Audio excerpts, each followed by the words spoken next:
Hello guys, നമ്മൾ അമ്പഴങ്ങ അച്ചാറിടാൻ പോണ്. അപ്പം അമ്പഴങ്ങ നമ്മൾ ചെറുതായിട്ടൊന്ന് ആവി കയറ്റിയിട്ട് ഇഞ്ചിയും വെളുത്തുള്ളിയും ചതച്ച് ഉപ്പും ഇട്ട് നമ്മൾ കുറച്ച് നേരം വെച്ചിരുന്നു. ഇനി നമുക്കത് അച്ചാറിടാം. അപ്പോൾ ഗായ്സ്, നമ്മൾ അടുപ്പിൽ ചട്ടി വെച്ച് നല്ലെണ്ണ ഒഴിച്ച് അതിൽ കടുക് പൊട്ടിച്ച് ഇനി നമ്മൾ വെളുത്തുള്ളി ഇടാൻ പോവാണ്.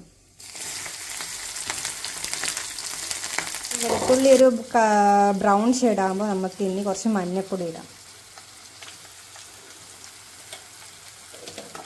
അതിന് ശേഷം നമുക്ക് കുറച്ച് മുളക് പൊടി ഇടാം.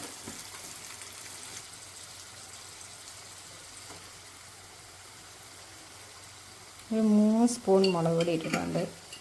നല്ലപോലെ മിക്സ് ചെയ്യാം.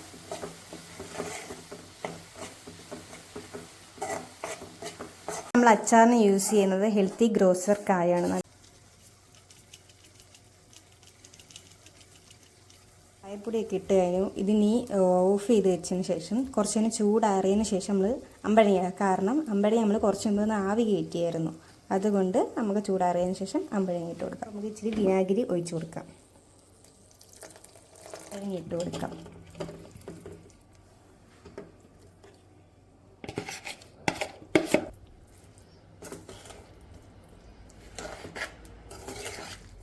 നമ്മുടെ അമ്പഴങ്ങ അച്ചാർ റെഡി ആയി കഴിഞ്ഞു. നിങ്ങൾക്ക് ഈ വീഡിയോ ഇഷ്ടപ്പെട്ടെങ്കിൽ ലൈക്ക് ചെയ്യുക, ഷെയർ ചെയ്യുക, സബ്സ്ക്രൈബ് ചെയ്യുക.